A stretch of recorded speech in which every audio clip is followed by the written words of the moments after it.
Hello there, and welcome to the Second Life Book Club. My name is Draxtor Dupre, and today on the show, Lavanya Lakshminarayan with her debut novel, Analog Virtual. Now, this is an incredible world she created in this book. It's a corporatocracy. The book depicts a society that is strictly divided into rich and poor, a very oppressive society where productivity is all that matters, and downward mobility, actually can end you up in a harvesting situation. And by harvesting, I mean that you end up in a facility, that is designed for lazy bums like us, and you will be harvested by donating your parts, your organs, because you're not productive enough. And this book centers around the city state of Apex City, which is built on the ruins of Bangalore, India, in the near future. And the city is run by the Bell Corporation. There are other cities around the world that have a similar structure, and that wonderful meritocracy that Lavanya describes is, and we'll just dissect this.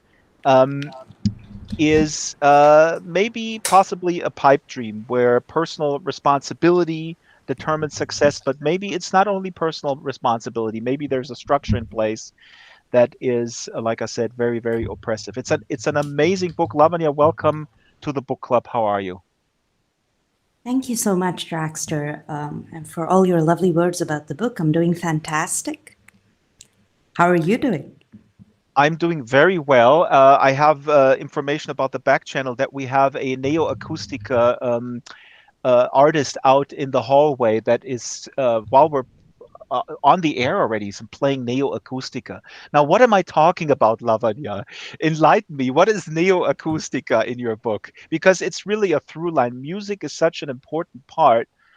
You take music um, and you describe the problems with this so-called meritocracy. Um, so I love music. It's a huge part of my inspiration. I believe that music has the power to, really influence to influence people's outlooks towards life, just like any other form of pop culture. And in analog virtual, neoacusta is a form of music that is reserved for the elite. It is Mhm. played exclusively on physical acoustic instruments. And now analog virtual features a reality that is heavily skewed towards the virtual, where everything that's digital and augmented reality and secondary realities are what are prized by most of the population. That's what's aspirational to them. However, they still retain a certain type of snobbery when it comes to owning physical instruments. Grand pianos are incredibly valuable.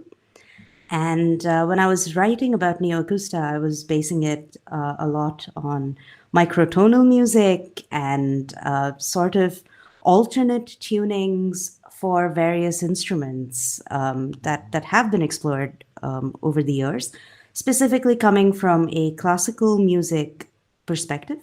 Classical music, again, being a very exclusive, sort of elitist form of music. I do enjoy listening to quite a bit of classical music and playing some myself, but I wanted to reflect that sort of innate inaccessibility of it when it comes to most people by sort of reflecting it as a very elite form of music in the book. And that is really brilliant. Like you said, I mean, they're all about the virtual side. And let's get this, folks, here. The virtuals are the rich folks. The analogs are the poor folks.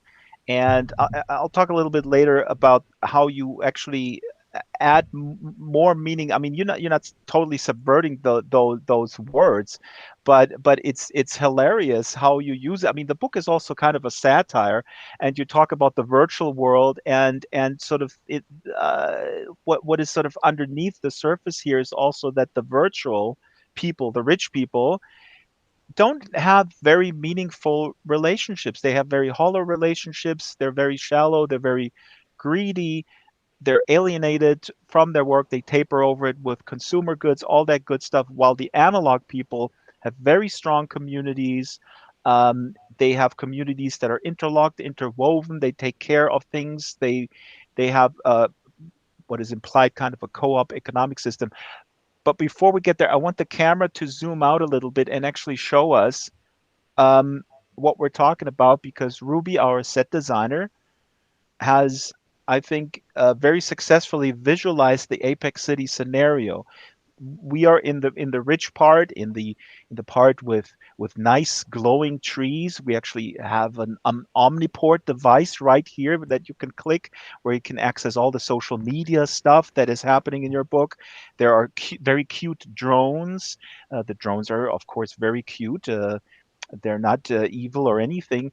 And like you said, there's a grand piano, and the snobbery is such that the rich folks, um, they value technology, but then they also value the grand piano, and they have a disdain for underground independent electronic music, which the analog folks love. So if you if I look at the camera here, the camera is showing us a little bit of the side where it's raining, and there are old buildings, there's trash, and our little robot is playing the grand piano on the other side. As a matter of fact, when I started reading Lavanya, I think I messaged you because the very beginning, and I want to read a very short paragraph to get us into the mood.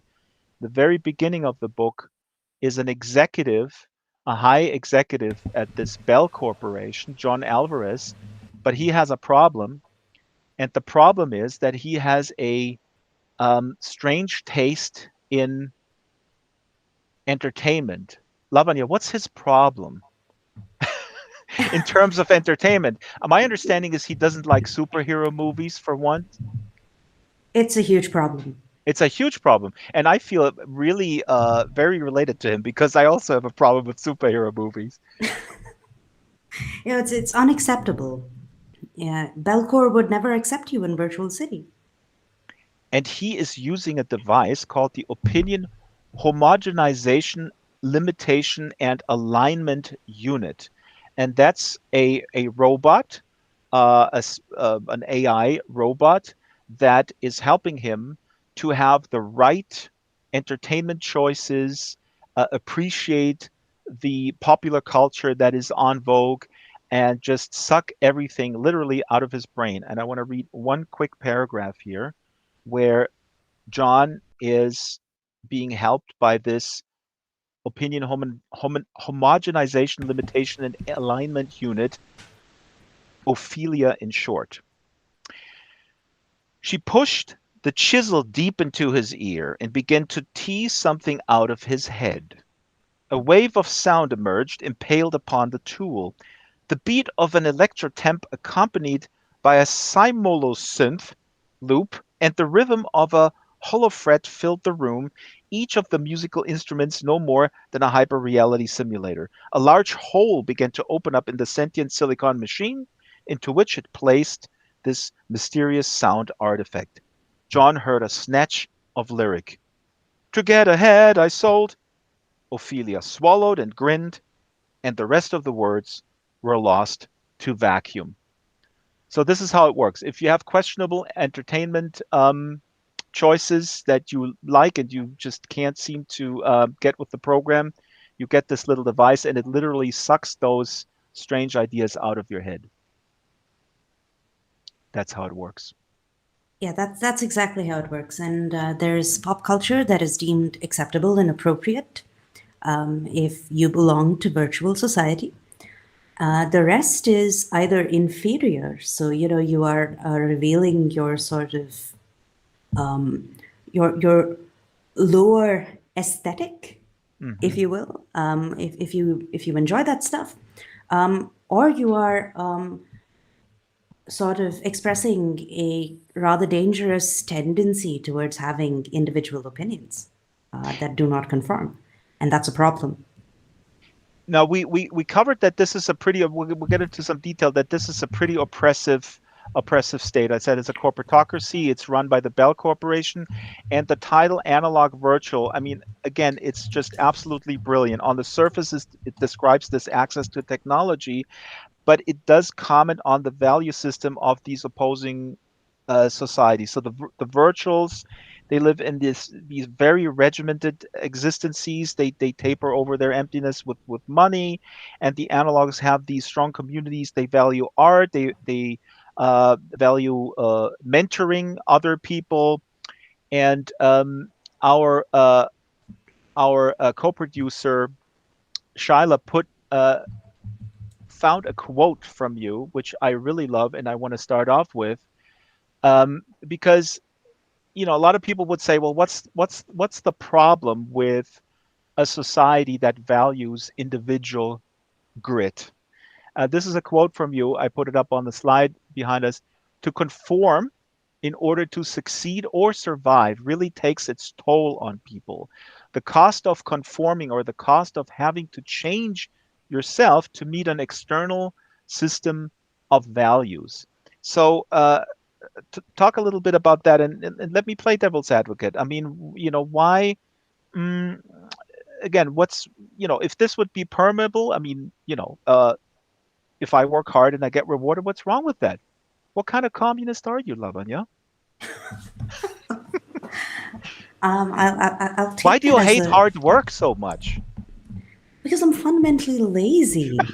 I'm fundamentally lazy. That's why I hate it. No, um, I think where things become dangerous is, if collectively people tend to demonstrate appreciation for for a piece of art or an artifact, and it it really depends on the degrees of conditioning that go into that sort of collective opinion, right? When it comes to conformity, how many various factors, how much sort of subtle messaging are we consuming every single day, with everything we interact with, right? Whether it's Netflix recommending what we should be watching next, or our Twitter feeds, and in our present reality, every preference we indicate just by consuming a certain piece of culture is effectively stored forever. And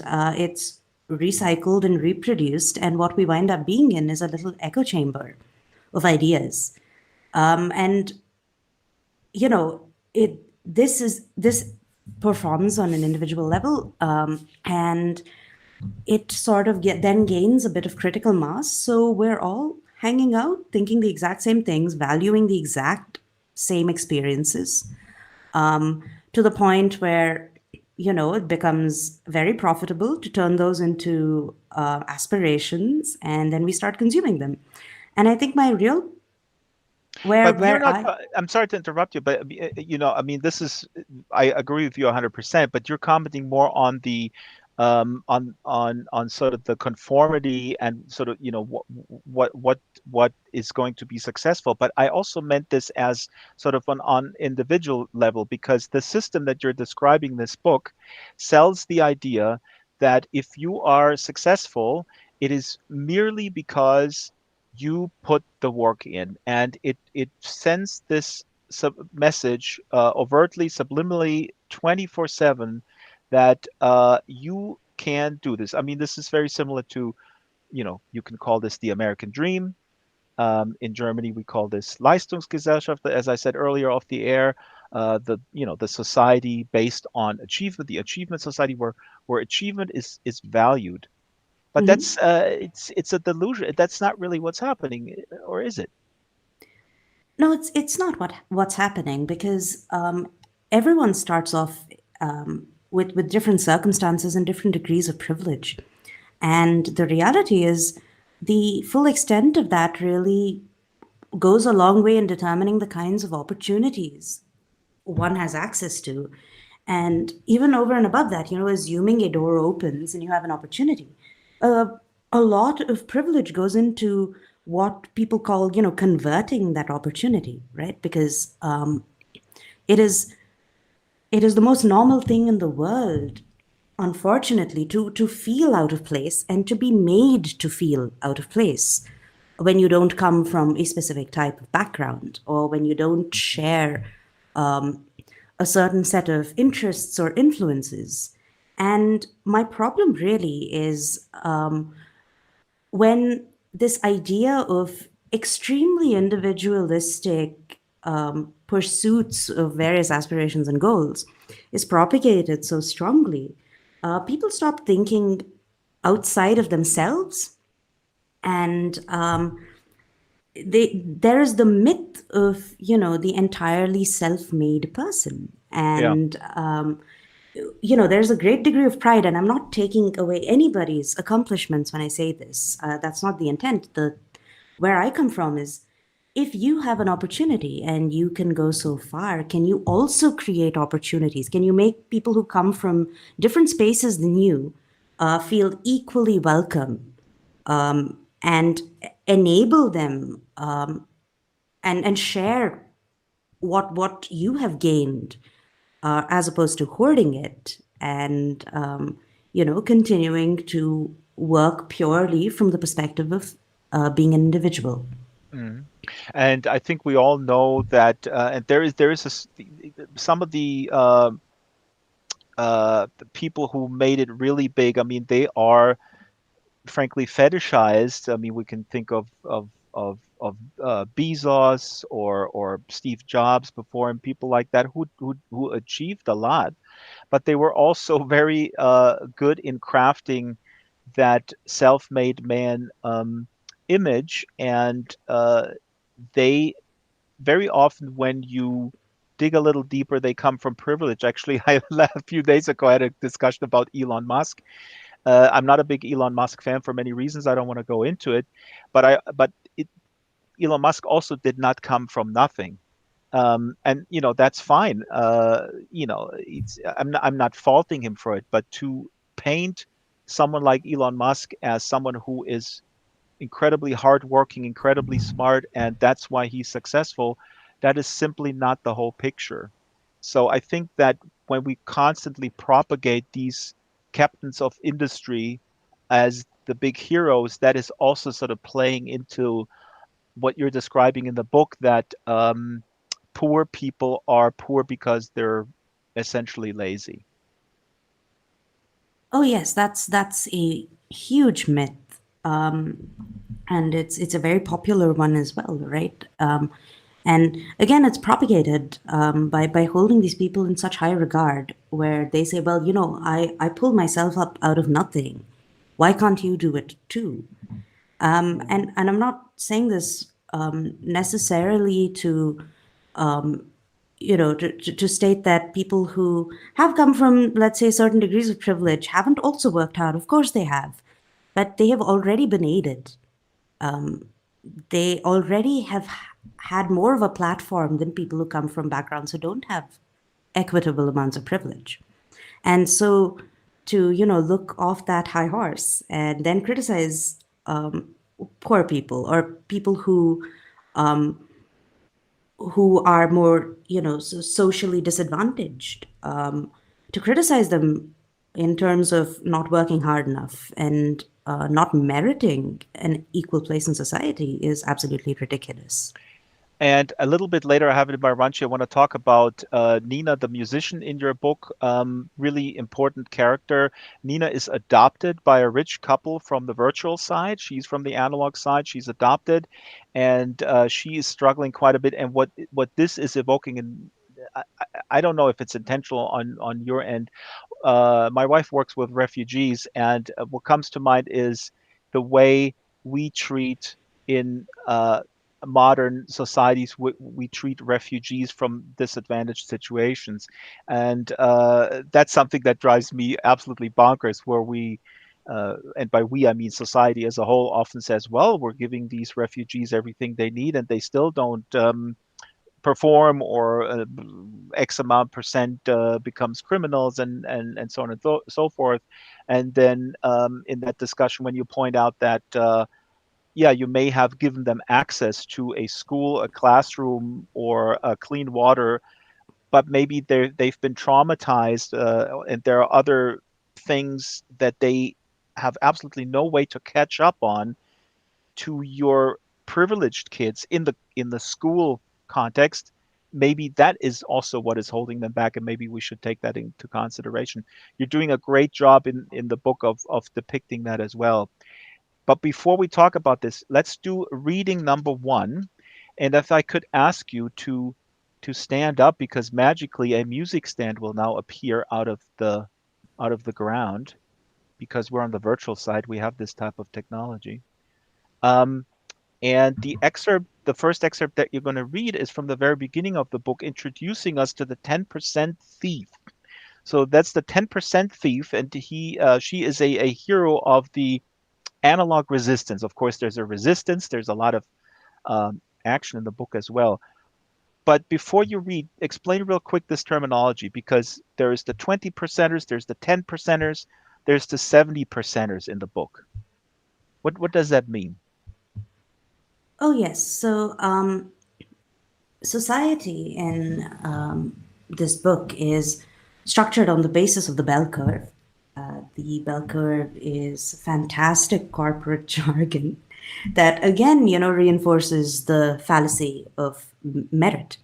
And it it's effectively a philosophy that says that in any given set of people, there will be 20% who are outperformers, and they're the real go-getters, and they're your most valued people. There will always be 70% who work really, really hard, and they're middling, and you just need them to get the dirty work done, right? So they're basically like cannon fodder for a corporation that goes in and does most of the hard work, the grunt work. And then there are the 10%, the bottom 10%. And these are people who are destined to fail. So they will, effectively, it's segmenting people based on various parameters of performance. And the people who perform the worst, that bottom 10%, it is really popular philosophy to frequently fire them, because they're the slack in any given corporation.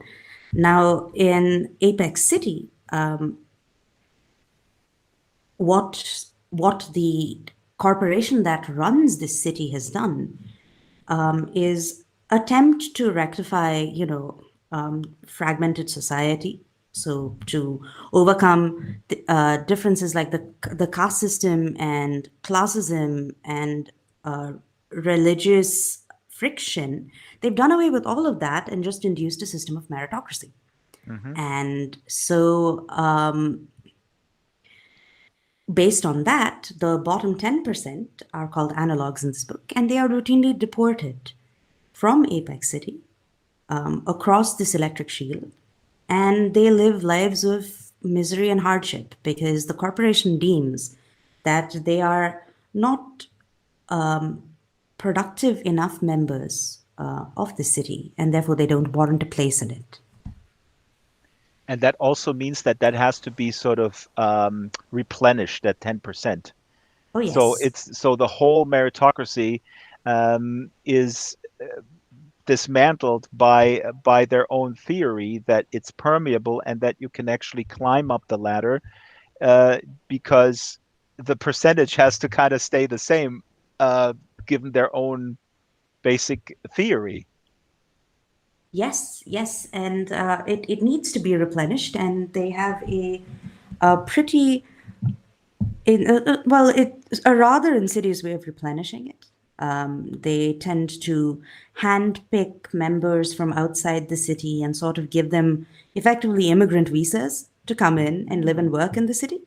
And there is a chapter in this book where I go in a little bit deeper into their future plans to guarantee this replenishment from within the city itself. Oh, we cannot spoil it. Don't spoil it. Yes, I will Oh not. my I will God, not. this is No more mind-boggling. details. Okay, so let's read. This is from the beginning, where we learn about the 10% thief.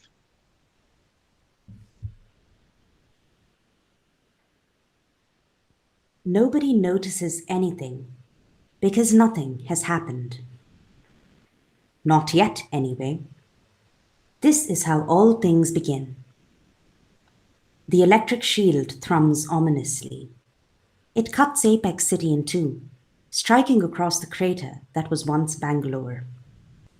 She lives on the wrong side of the Carnatic meridian. They call her Nayaka, their champion. They pledge allegiance to her. They are her people, the analogues. When Belcour ignored the cholera epidemic, she stole Meditech from their laboratories. When Belcour stopped funding their water treatment, she began lifting hollow watches. She snatches hundreds each week. One solar-powered battery purifies 1,000 bottles of water. If raid bots break into her podhouse, they'll find the 140 square foot space filled with paperbacks. Nothing of value, no link to her crimes. She is discreet. Dead drops, paper money, 41 safe capsules buried underground. I am invisible. The virtuals know her as the 10% thief. They have a price on her head. I am going to make sure I'm worth it. She strolls towards the Meridian Gate. Pod houses form towering aisles. Their circular windows are eye sockets in fiberglass skulls. Children scurry to the Institute, a cluster of pod houses that lean in dangerously towards each other. It's architecturally unsound, but the children don't notice. A small playground made of scrap metal and junkyard finds is laid out before it. Trash can lids form the seats of swings. A slide is cobbled together from scavenged planks of wood. A solitary child sits on a merry-go-round made from the ancient remains of a satellite dish. Nayaka chokes on a rolling cloud of dust and presses on. She passes a structure resembling a giant tin shed. It's made from the rusty shells of freight trains, painted in bright colors that will fade in the relentless sun. The salvaged doors of washing machines form the windows of the Museum of Analog History. At the edge of her world, she places her palm over a hollow scanner. Her silicone gloves fit like second skin. Their tips bear a set of 3D printed fingerprints. She is about to impersonate an analog gardener. They volunteer. They trust me. An armed patrol drone scans her. The Carnatic meridian sparks blue. A gap appears, electricity crackling on either side. She passes through the meridian gate. The light dims abruptly. A wave of coolth rushes over her. The sunshield umbrella orbits Apex City. It protects the virtual side from ultraviolet radiation, providing climatic conditions optimized for human performance. Her people are exposed to heat waves and dust storms. 26 towers form rank into the heart of the virtual city. Thousands of employees are ensconced in biomat and frosted glass spirals, absorbed in holotech experiences. A block of pod houses shares a cell phone. Nayaka makes for the teleportals. Virtuals edge away from her grubby, shabbily dressed person. The arboretum curves on either side of her, all along the city's borders. Thousands of trees flower in desolation. Trees. I've never touched one before. They're the exclusive right of the top 1%. I will not claim any holowatches today, she thinks. I have a bigger prize in mind.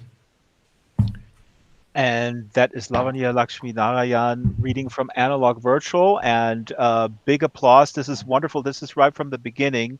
And there's foreshadowing here, because there is a resistance that is forming in the analog world, a resistance that has a plan for revolution. Interestingly, I read parallel a book about the Russian Revolution while I was reading this. So we talked about the bell curve before, and how you use the bell curve in the book. And of course, it's amazing because the corporation is also the Bell Corporation. But people have been pointed out, Shaila here in the local chat, that her school, advancing in school, was based on a book called The Bell Curve. This came out in America, 1994, I believe. Co-authors Richard Herrnstein and Charles Murray.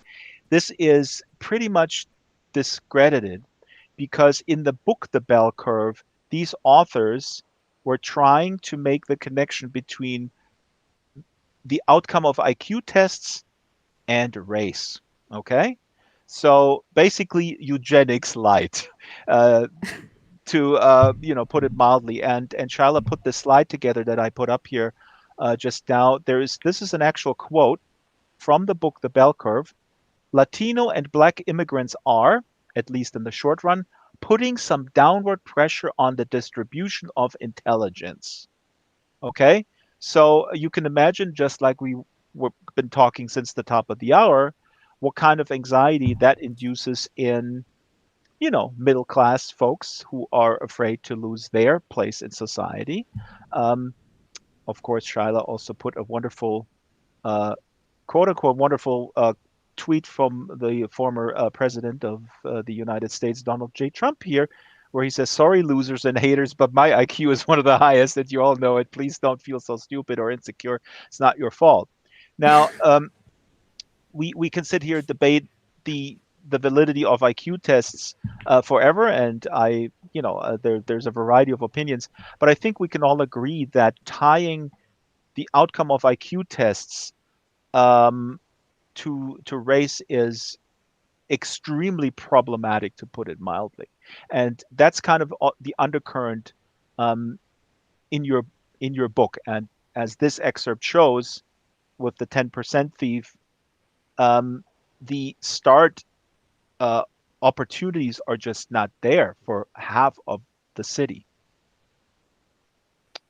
Oh, completely. And yes, of course, tying intelligence to race is absolute rubbish.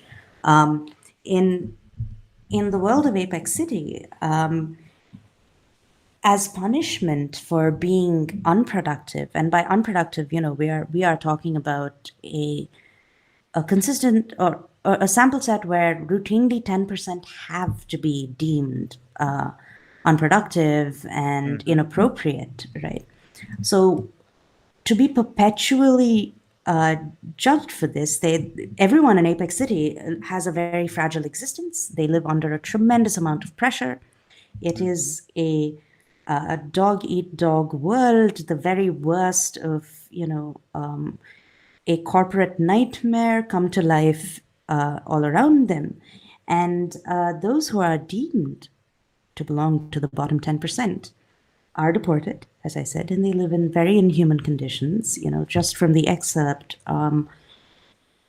their side of the city, the analog city, is really cobbled together from a bunch of scrap metal, junkyard finds.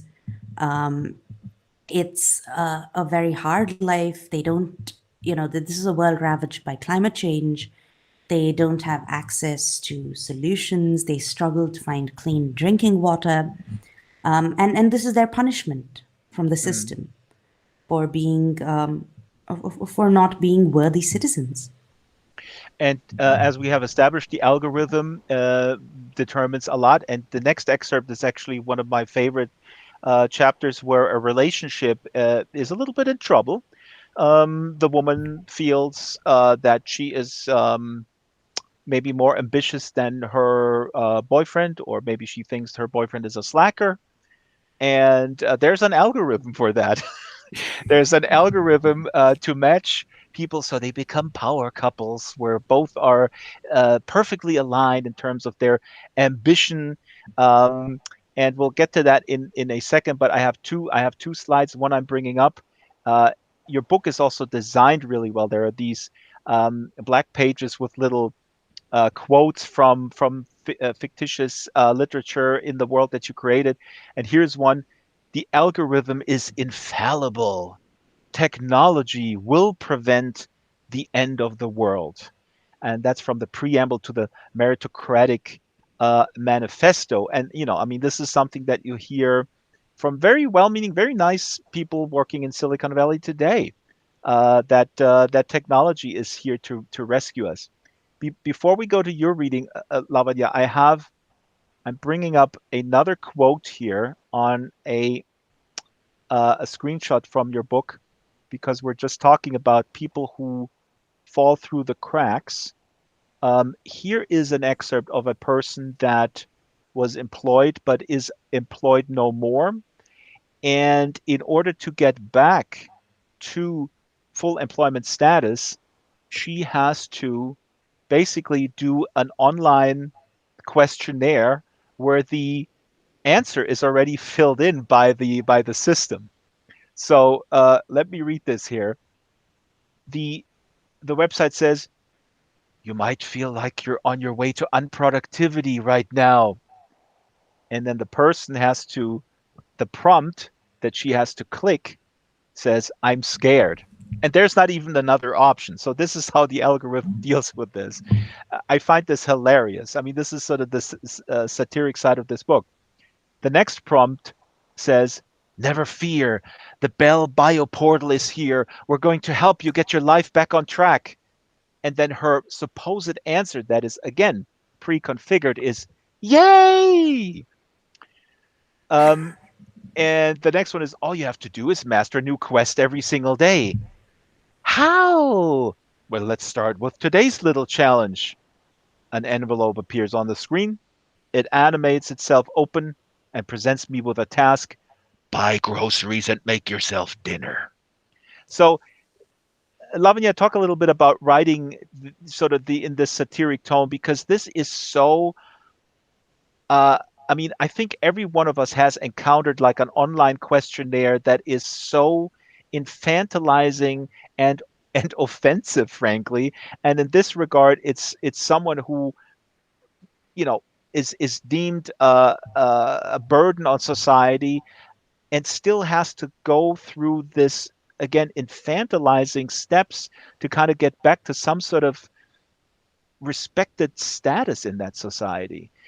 And you write this with a hilarious tone. Anyways, take it where you will. Thank you. I think Marie Carmen says this reminds her of some, or reminds them of some exercising apps, and that's pretty much where I was coming from because we're surrounded by so much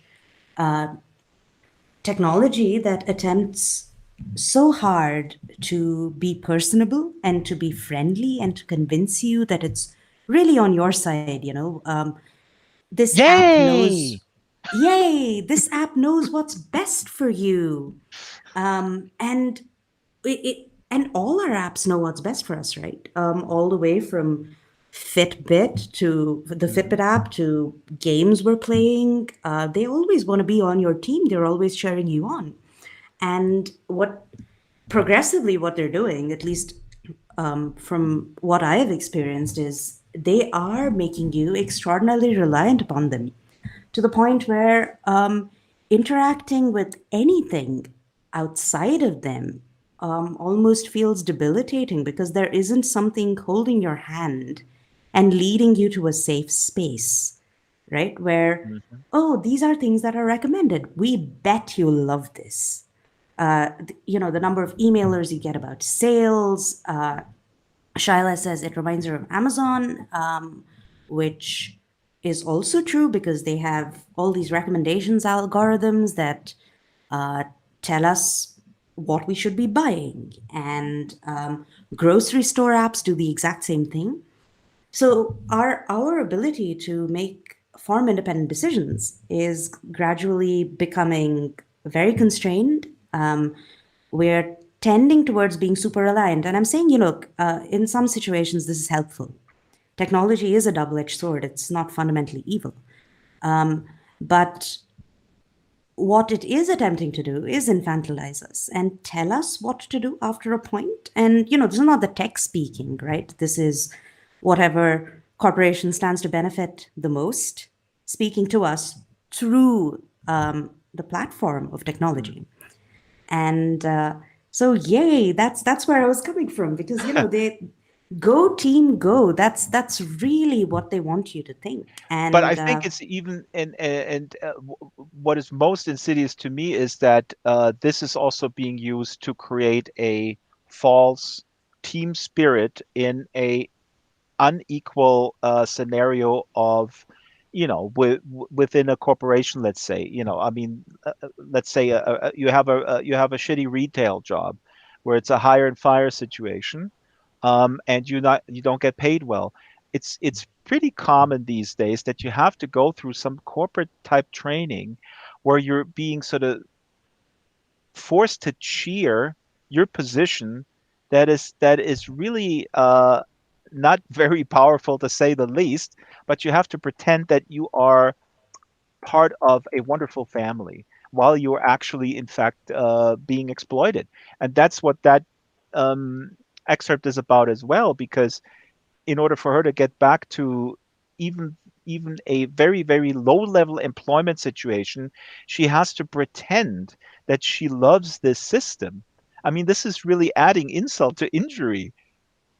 Oh, completely. It's insidious on a ton of levels.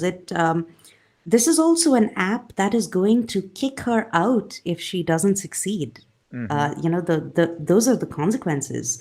So it's completely creating the illusion to begin with of being on her side.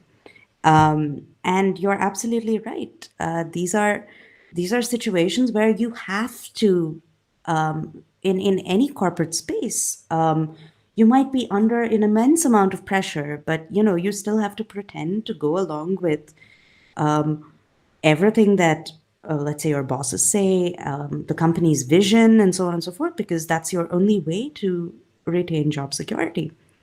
And it's of course handed down to you. I mean, the there's the sheer number of meetings I've attended where you have a company vision and all of it is with the best intentions. Eventually it's aimed at profitability, right? And but you've got to be on the team. You've got to be a team player no matter You got to be what. a team player. Yes. Yeah, yeah. Yeah, yeah. You got to be that team player. Lavanya, let's read, please, the second excerpt. Please, if I may ask you to stand up again. I mean, this is almost like being on a Fitbit here. Yay! Um, Yay. this excerpt is about this relationship, and the woman has something implanted in her, a biochip, uh, that is monitoring her various biological processes, and then recommends certain actions. And I think it's called the mimesis or something like that. Yes, the chapter is called the 7-year glitch, The and 7-year glitch. yes, Yes. because it's about a couple in a spot of trouble. But of course, technology is going to save them, right? Just like it saves all of us. Oh, whoops! Don't I'm worry so about it. sorry. Wait, no, this is also technology will save us, because I will put the reading stand right in front of you. See, Oh, there you go. Just stand fantastic! right there. Yay! Thank you, Draxtor.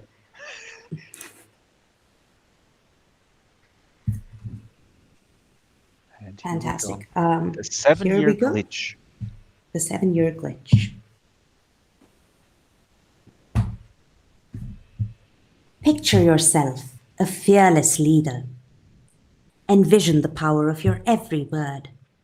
You're an ambassador for Belcor's values, a recognized influencer of the masses. Visualize your productivity skyrocketing. You are efficient, relentless, the corporation's most prized asset. Watch the chasm between you and the rest of the world expand. You are a god among virtuals, untouchable. The analog world is no longer a threat. Picture yourself a fearless leader. Pin the vision down, even as its feeble wings struggle to take flight. Grip it tight. Hold it as a fixed point in your mind. Are you ready to fulfill your potential? Belcor's Smart Self program is all you need. Don't trust us? Here's what my message has already done for you. The meta interactive, mental, and emotional sentient intelligence system has calibrated your cardiovascular functioning down to the microcirculation within your capillaries.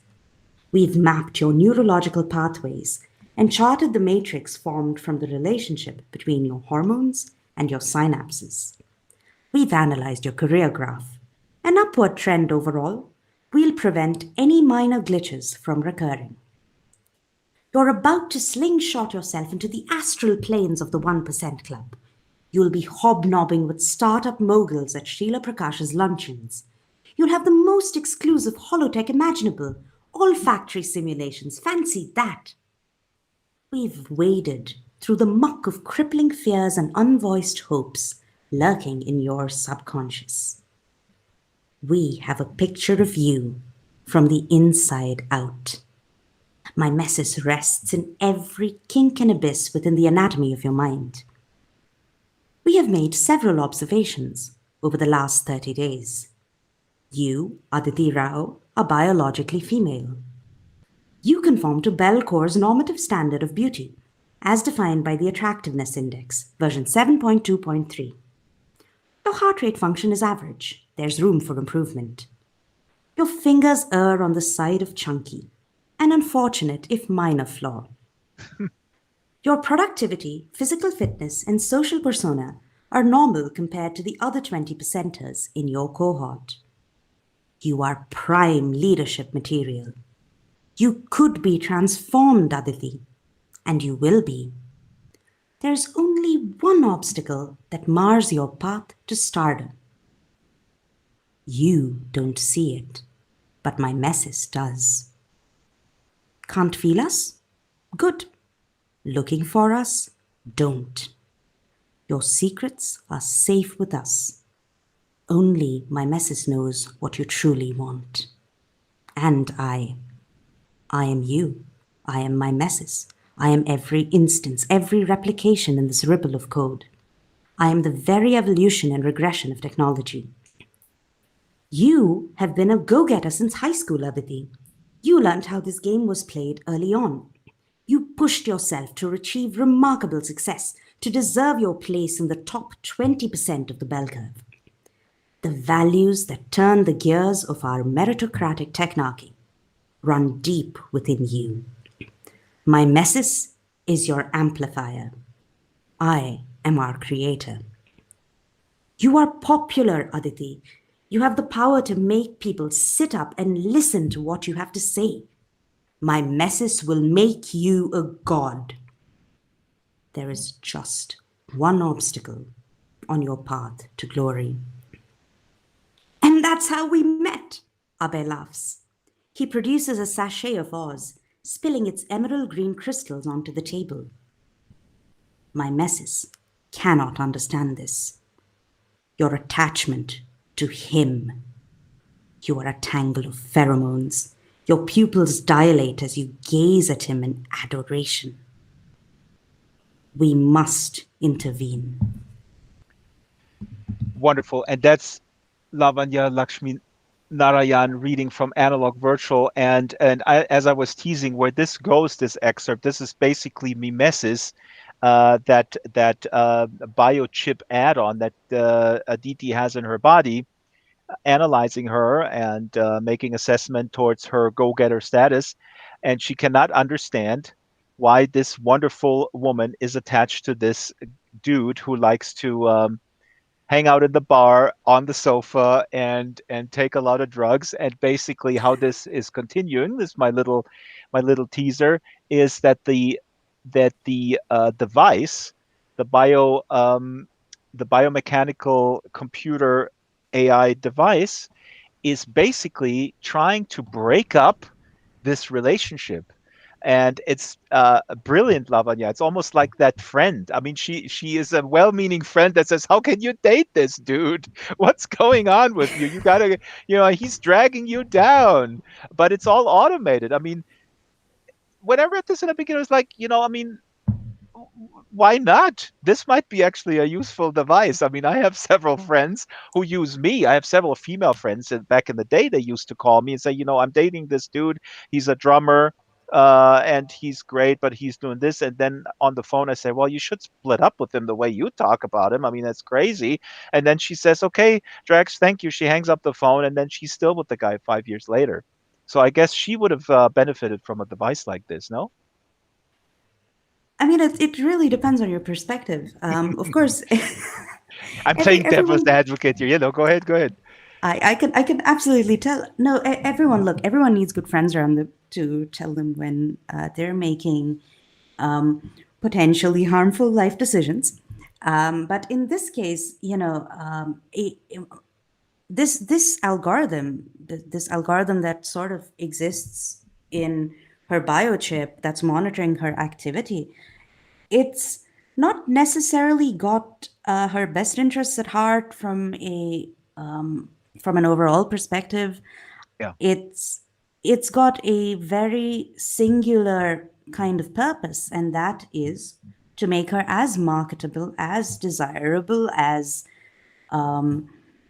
appropriate for the tier of society that she wants to be in. Yeah. And it will get rid of anything that stands in her path, regardless of what her opinions about it are. In fact, without too much of a spoiler, through the story, it actually plays a very active role in helping her come to the right opinions, similar to how Ophelia acts on John in an earlier chapter. Hmm. Except this happens from within her skin, right? So it's a very invasive sort of a friend. To You say can't the just least. Yeah. yeah Invasive. You can't you shut it off.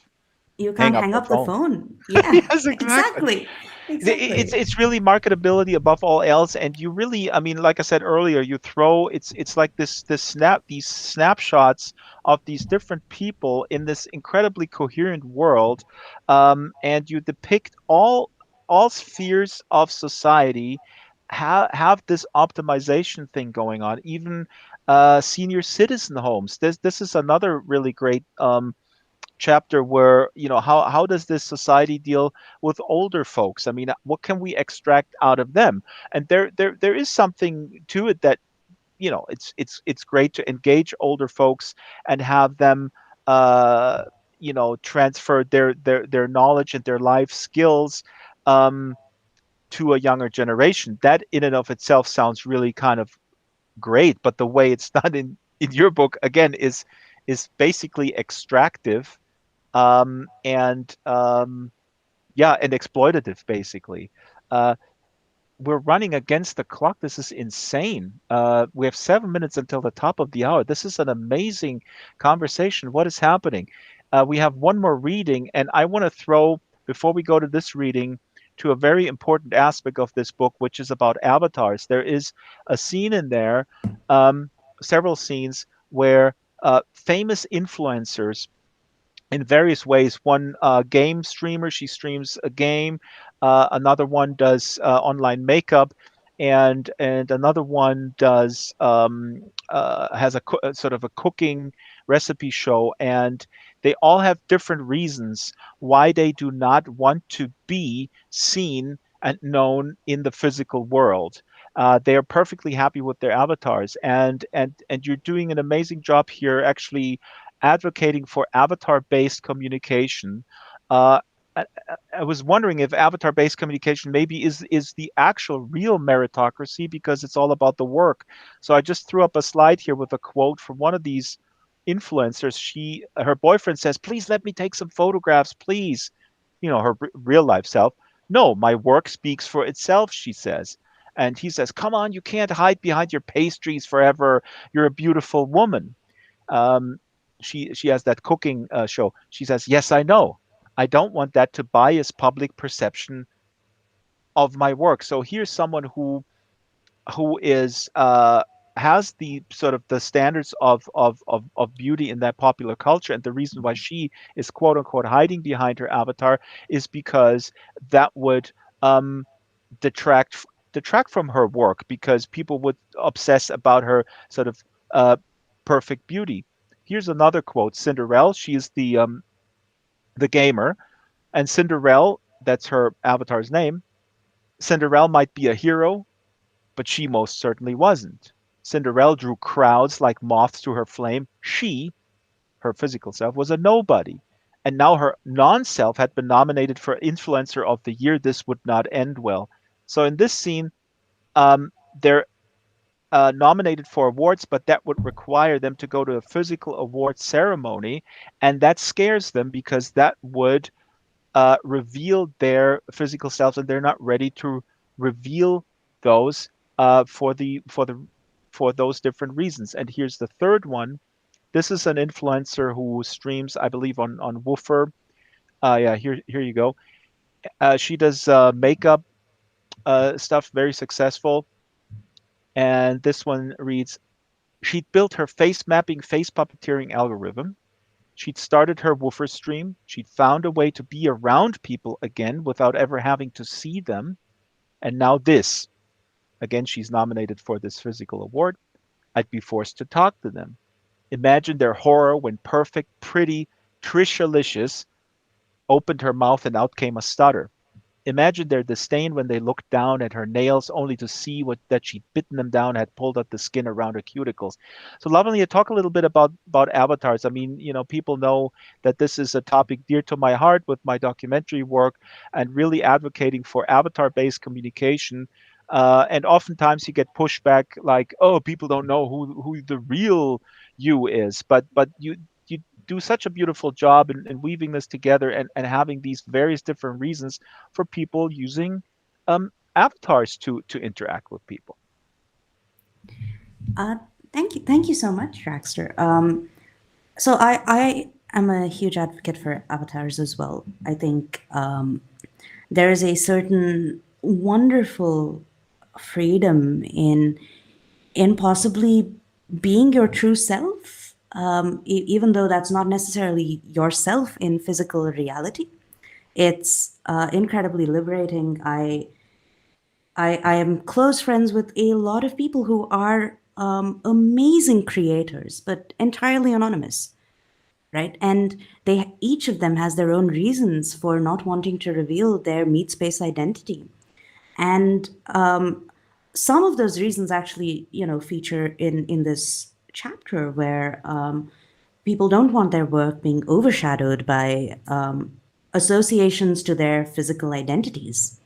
People don't want to be judged for things that they see as weaknesses. And I think that being able to express yourself through an avatar is extremely liberating. And as far as criticism go, I've seen amazing communities come together where everybody only knows each other through their avatars. This room is an example of that.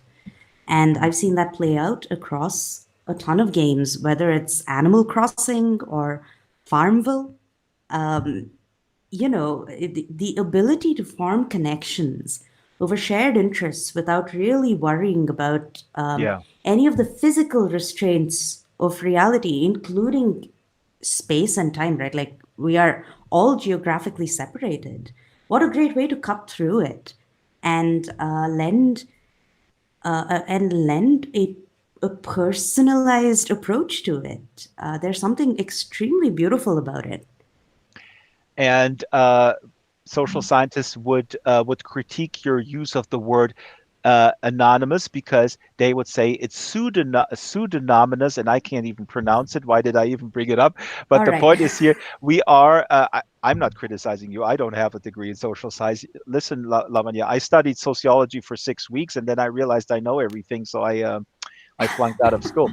But be that as it may, the thing with avatars is that we can create a persona under our own power, and the power lies within us. Um, I think the producers granted me a few minutes over, but the third reading we will do in the post game. We have a wonderful third reading that has to do with emojis. That's actually the reason why Ruby decorated the set today with these wonderful emoji pillows. So there's a reason for it. If the camera can turn around one more time, because I think I didn't explain why we actually have these weird stasis. Containers where people are in our avatar audience. And the simple reason was when I read your book, I thought about stasis in the sense of not moving forward in regards to the virtual people. They're very static. They're so regimented in this world that I figured, hey, why don't we sort of symbolize this today by being in these stasis chambers where we might feel very cozy, but we're not really questioning anything. We're not questioning the system. We're just sort of operating within it. Also, the reason why I don't have treadmills is that there are the treadmills on the Second Life marketplace are too expensive. Anyways, But these are gorgeous, and this room is fantastic. Thank you so much, Ruby. can you talk a little bit about Nina? Nina is the musician, and there's one scene where she's in school and she hasn't passed her citizenship test. She's adopted from the analog side, and you have a scene in there where she is in school and the kids have all the other kids have all the wonderful technology um, to apply to their learning environment, and she has to read on paper, and that slows her down. That is an incredible metaphor, and what I said earlier, what this made me think of is when we put disadvantaged kids in a situation and pretend they this is a level playing field.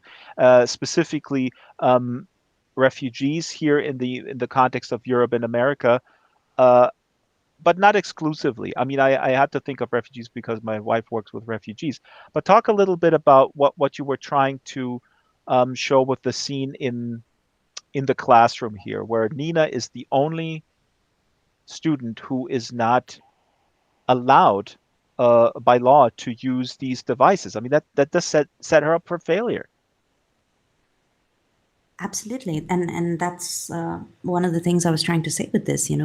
We as a society, we believe that just giving people, opening a door for them and saying, okay, you know what, come on in, and you have access to all of these opportunities on paper. We think that is enough to make reparations for the circumstances from which they come. But in this particular case, Nina is adopted, and everyone who comes from the analog side of the city needs to prove that they are worthy of being a citizen on the virtual side of the city. And until they can do so, they cannot access any technological aids. So, Nina, being a teenager in school, she's sitting in a classroom where all her classmates have access to what I call hyper reality. So this is, effectively virtual reality on steroids. They've got access to video feeds and all kinds of things that are digitally translated to them. And all Nina has access to are old fashioned textbooks. So the entire class consumes information at a much faster pace than Nina can. And she actually has a journal in which she writes her thoughts down, and she's the only kid in school with a journal. Hmm. And where I was coming from is when we when we pretend that we have done enough, and we say, well, you know what, this kid gets to go to school, right? She Hmm. lives in a large house. Her parents are She really has a well washing off. machine. Hmm. She has a washing machine. She's got her own piano in her house, right? She's got enough. We're enabling her, to make this great transition into a more aspirational way of life.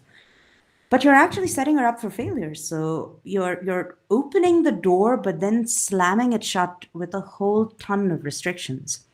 Hmm. She wants to be a musician, and there are all these technologically gated music learning tools that she cannot have access to.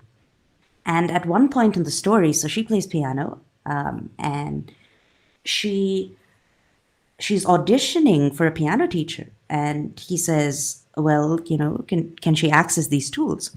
And her adopted mother, says, "No, she won't be able to until she becomes a virtual citizen, and that's several years away." And her music teacher says, without those tech tools, it'll be like teaching the blind to paint, right? So that is the perception in the virtual world of what a life without technology is. And this is exactly the life that she is afforded because she comes from the analog side of the city. Hmm. And what is really brilliant here is that, for example, in the school, again, I said this earlier, this world feels incredibly familiar. It's usually not the case that in one classroom, 99% of the kids have access to the internet and iPads and maybe holographic tools, I don't know. Augmented reality devices that depict a molecule, and just one student doesn't. But the reality that we live in right now is that if you go to a school in a part of town that does not have these tools, then you are completely disadvantaged, and it's very unlikely that you will ever catch up. And you so brilliantly basically just condense condense these things and just put uh, those two incredibly different starting positions right next to each other in the classroom and also um, in the music world. I'm putting up this little quote here in the back of in the back of the display where Nina is about to uh, do her audition, and she does not have these tools that you mentioned. One of the tools is called an in-ear, which is basically a metronome that is playing in your head. It's absolutely brilliant, and that keeps people playing in time, right? And then they have glimmer keys where the keys glimmer the keys that you're supposed to press. I mean, it's ridiculous, and she doesn't have those tools. And here she is at her audition. The person who is running the test says, "You may begin."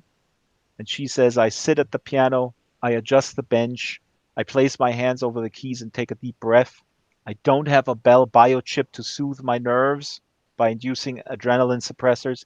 I don't have in ears to guide my rhythm. I don't have glimmer keys or tactile plus to help me create an artistically designed atmosphere. I only have my soul. I play my story. And that's wonderful. Real quick in closing, Lavanya, what's the solution to that you kind of hint at here? Here's a teaser. Tyranny's foe is community. I put up this little quote here in the back. But what do you see as a solution um, to the world, or not a solution, an alternative design, a world that you want to live in?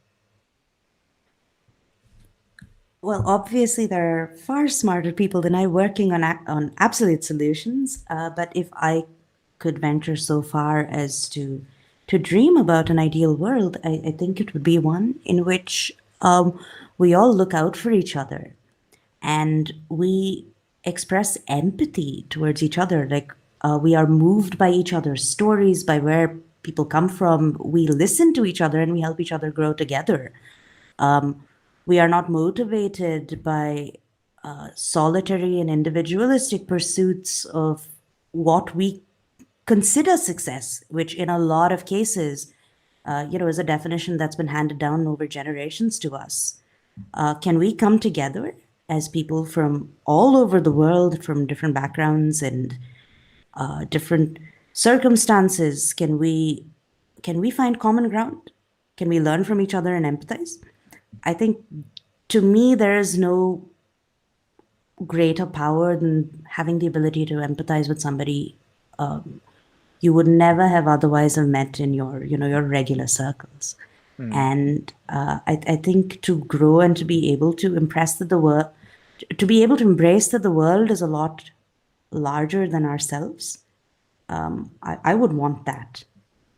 That's beautifully said, and may your words in God's and all these other people's ears that we have learned this from the pandemic, that we have learned this, and that empathy is maybe a little bit more than clapping for the care providers that work overtime. Clapping is certainly nice, but maybe there's more than that. Maybe job security, fair wages, and such. So Absolutely. uh, Lavanya Lakshminarayan, thank you so much for coming. Please, folks, stick around. We're going to be here until the bottom of the hour, and we have one more hilarious excerpt from the Bemoji project, which is amazing. I mean, the Bemoji project really. If that is implemented in the real world, I think every problem is solved. Um, Lavanya, thank you, audience. Um, Real quick, Lavanya, what are you reading right now? Are you reading anything? That's usually our final question. Oh wow, I'm reading a ton of stuff. You're reading a Frank Let's see. Zappa score? I am. I am. The reason why Lavanya is on this show is because she's a Frank Zappa fan. And from now on moving forward, sorry, I hate to break it to you guys, my audience, only people who understand the incredible importance of Frank Zappa, not only as a composer and musician, but also as a social commentator, will be invited to the book club. Sorry, go ahead. So I'm currently reading a ton of research for my next book. I'm reading about molecular gastronomy, and reading about a little bit about the history of Indian food and Indian culture, a bit about agriculture. So right off, the top of my research list, Animal Vegetable Miracle by Barbara Kingsolver, Molecular Gastronomy, Exploring the Science of Flavor. I'm going to try Oh and pronounce my. this. Hervé. He's French. I'm sorry if I mangled that. Um, and yeah, so that's what I'm reading as far as fiction goes. A Master of Gin, that's currently being read by me right now, and Blackwater Sister by Zencho. So that's what I'm up to. Awesome. Please put it in the local chat. I'm going to run through the credits. Second Life Book Club is every Wednesday, 12 o'clock Second Life time. That's actually not 8 p.m. GMT. That's 7 p.m. GMT. I just learned we got to change this. Sorry, I'm time zone challenged. Email is slbookclub@draxtor.com. I read every email. I might not reply to it right away, but if you have author recommendations, that would be awesome. The show is produced by Strawberry Linden, Shyla the Super Gecko, and myself. The location manager, master builder is Ruby Geek. The avatars are made by Silas, Ruby, and Kralos. Special thanks to Marion McCann, Theanine, Brett Linden, Patch Linden, AJ McDowell, Arden Schwartzman, all the moles at Linden Lab. And what was I going to say? Stick around. We have it's late where Lavanya is, and we're so grateful to have her. We'll have her for 15 more minutes. This is the sponsorship slide that I have here. You will find those sponsors all scattered around the island. So I'm going to go right to the next slide, which states that the most important thing, don't forget to tip our volunteer staff. Don't forget to tip our volunteer staff. There is a tip jar. Put those Linden dollars in there right now because Ruby and Shyla are doing a tremendous job here. Spread the word to book lovers all around the grid and beyond. See you next Wednesday. Oh, I was going to say I'm reading The Three Body Problem by Xijing Liu. I read it twice. This is the third time I'm reading it. The as much praise I gave to Analog Virtual, I have to say, if Analog Virtual is number two, because The Three Body Problem is number one, and it always will be.